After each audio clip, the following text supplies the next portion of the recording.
We're discussing 2 Nephi chapter 2, this monumental chapter in the Book of Mormon, one of the great doctrinal messages.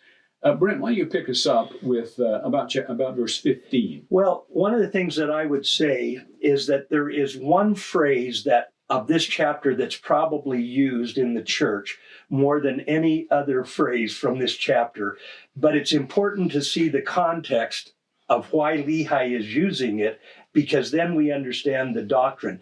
And that is in verse 15 there, the phrase is that there must needs be that there is an opposition in all things. How many times have we heard that, or parents have said that to children when we say, well, sorry, life isn't fair. There must needs be an opposition in all things.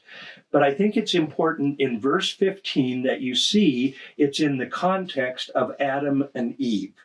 So you look there where it says, and to bring about his eternal purpose in the end of man, after he had created our first parents and the beasts of the field and the fowls of the air, and in fine all things which are created, then comes that phrase, it must needs be that there was an opposition.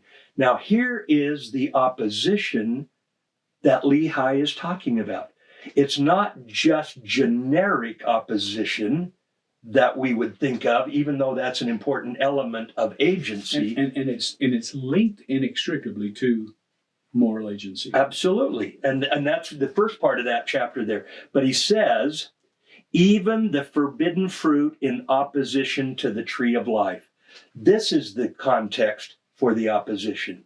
The tree of life and the fruit that will bring mortality into the world. Okay. And so verse 16, the Lord God gave unto man that he should act for himself and to be enticed between these trees. And what Adam and Eve are now going to do is now going to tell us a lot about why Lehi is emphasizing the merits of the Holy Messiah. Let's begin. Probably won't finish it. We'll finish it in the next segment. But let's begin our discussion with about verse 20, dealing with what has been called the fortunate fall. Mm-hmm. Latter-day Saints are among very few people on the earth that believe that the fall was as much a part of the foreordained plan of God as was the very atonement. Mm-hmm. And so here we see why that's the case. In fact, let me share with you a fun experience, and you've been involved with this for many years. But you remember that almost every semester for several years, we would have a group of evangelical Christian students from other universities come and have discussions and dialogue with our students. And it was while I was department chair, and I'm sitting in my office right across the hall from where they were having this dialogue. And one of the students comes in and says, Brother Top, we need you to come in and talk to them because we just cannot, we are at loggerheads. We cannot even talk to each other. And I said, well, what is the topic?